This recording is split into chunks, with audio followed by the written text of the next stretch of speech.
रहा है और खुशी भी हो रही है, पर हमारी ये जो गंदम पड़ी है इधर, इसको थोड़ा ख़तरा है, तो हम इसको कवर कर रहे हैं।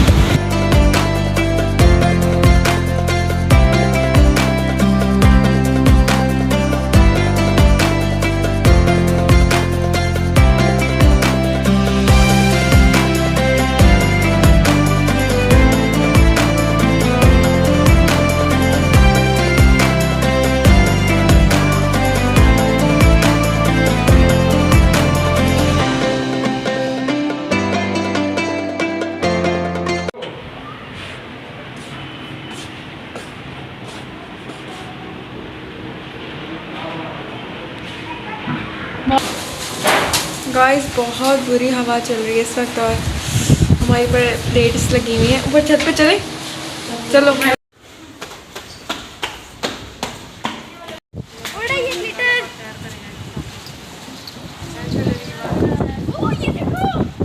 भाई बाल ही ना उड़ जाए। और डालूं?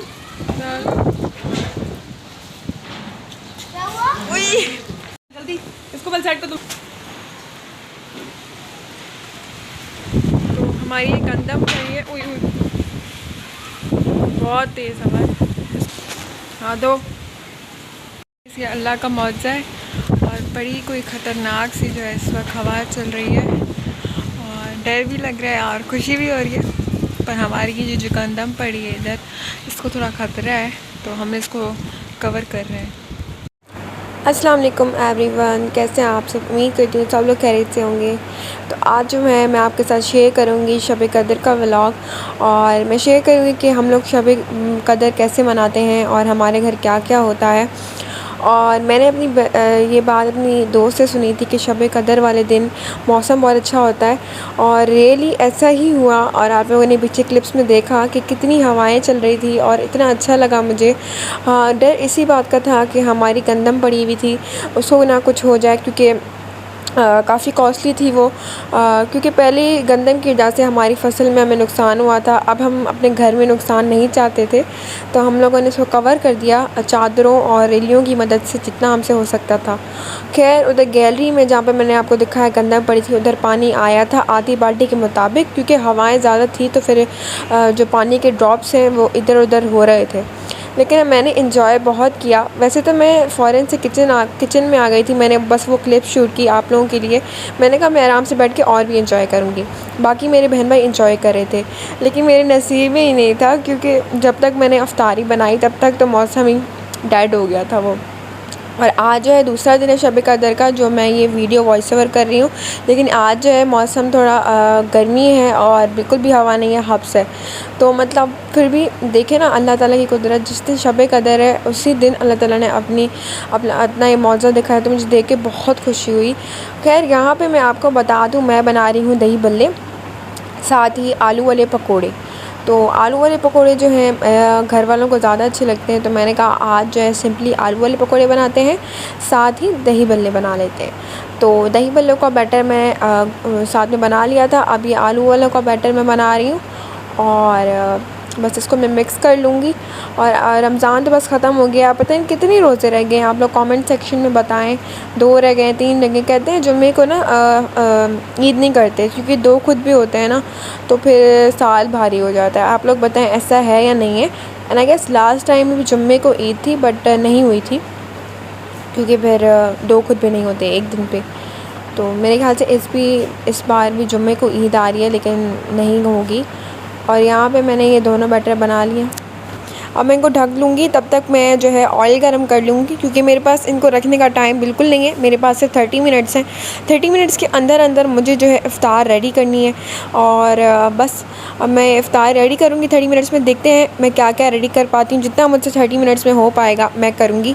अच्छा, मैं आपको बता दूँ, साथ ही मम्मा ने बिरयानी रखी हुई थी, वो 30 मिनट्स में इंक्लूडेड नहीं है। आपको पता है 30 मिनट्स में बिरयानी नहीं बन सकती, तो हो सकता है बन भी सकती हो अगर आप लोग में से कोई बना ले, लेकिन हमारे घर ऐसा नहीं हो सकता।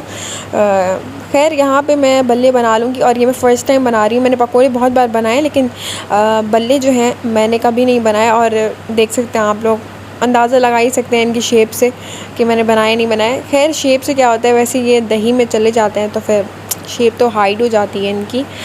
और अच्छा, मैं ईद की बात कर रही थी तो बस हाँ, ईद का बड़ा इंतज़ार है मुझे, लेकिन फिर दुख भी होगा मुझे, रमज़ान चला जाएगा। अच्छा, इस बार रमज़ान की ना फीलिंग नहीं आई मुझे, मतलब रमज़ान लगा नहीं कि रमज़ान है। शायद मौसम थोड़ा अच्छा था, इसी वजह से भी हो सकता है।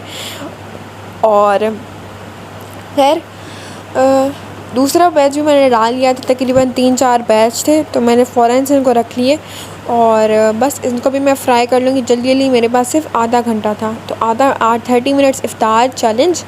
और साथ ही मम्मा की फ्रेंड भी आई हुई थी एक, तो फिर वो मम्मा के साथ बैठी हुई थी, तो इसलिए आज मैंने काम अकेले किया। बाकी मेरी बहनें जो हैं वो गैलरी में से जो है पानी निकाल रही थी क्योंकि गंदम थी वहाँ पे, तो उतने में मैं जो है यहाँ पे पकोड़े वगैरह तल रही थी। अब वो भले जो है मैंने निकाल के फ़ौरन से मैंने इनको पानी में डाल दिया और फिर मैंने ये फ़ौरन से जो है ये आलू काट के और उसके ना ऐड कर लिए थे, मैंने आपको दिखाया था। और अब मैं ये तल लूँगी जल्दी जल्दी से। तो ये बस 2 बैच ही थे, मैंने इनको थोड़ा सा ही बनाया था क्योंकि मैंने कहा बिरयानी भी है, दही बल्ली भी है, फ्रूट भी होगा, तो कोई चीज़ वेस्ट ना हो जाए।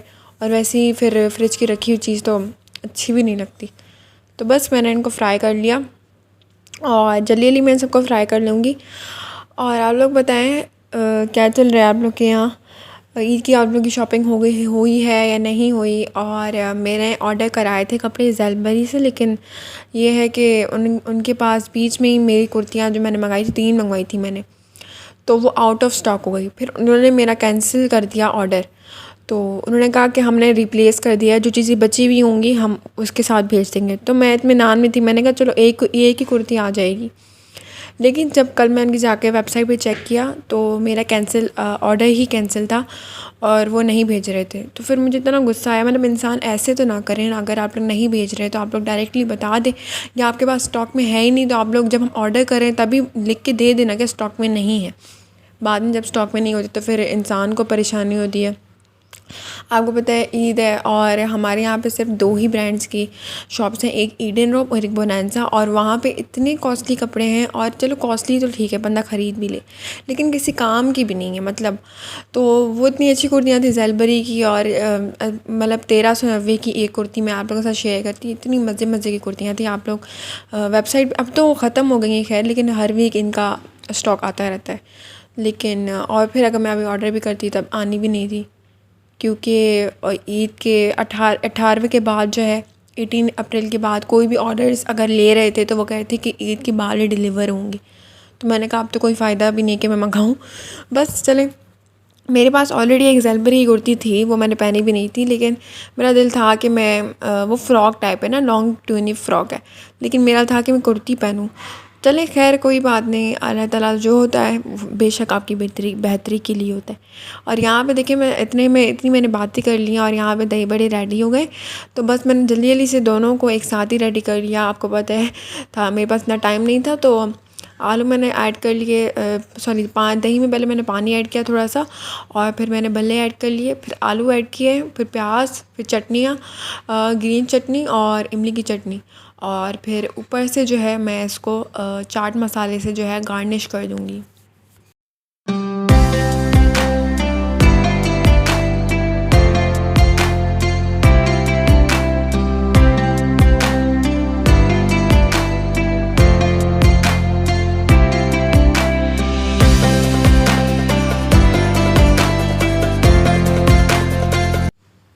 यहाँ पे देखिए हमारे जो दही बड़े हैं वो तकरीबन रेडी हो गए हैं। मैंने इसके ऊपर ग्रीन चटनी डाल दी है। अब मुझे लगा कि इमली की चटनी थोड़ी सी और ऐड कर देती हूँ, खड्डे खड्डे दही बड़े जो है ना बहुत मज़े के लगते हैं, तो बस मैंने और ऐड कर दी।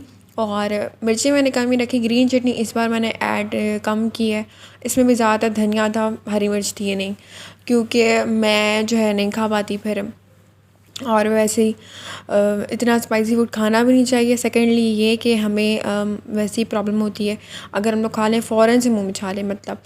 तो मुझे तो मैदा का बहुत मसला है, तो फिर मैं तो टॉलरेट नहीं कर सकती, तो फिर मैंने थोड़ा ही डाला है। अगर किसी को बाद में ऐड करना हो तो चाट मसाला ऐड कर सकता है, लेकिन मैंने आप लोगों के सामने बस थोड़ा सा ही ऐड किया है ताकि बस मैं इजीली खा लूँ। अगर किसी को कम लगे तो फिर कोई बात नहीं, वो ऐड कर सकता है, लेकिन अगर मैं ज़्यादा डालूँ तो मैं अपने लिए निकाल तो नहीं सकती ना, इसलिए बस।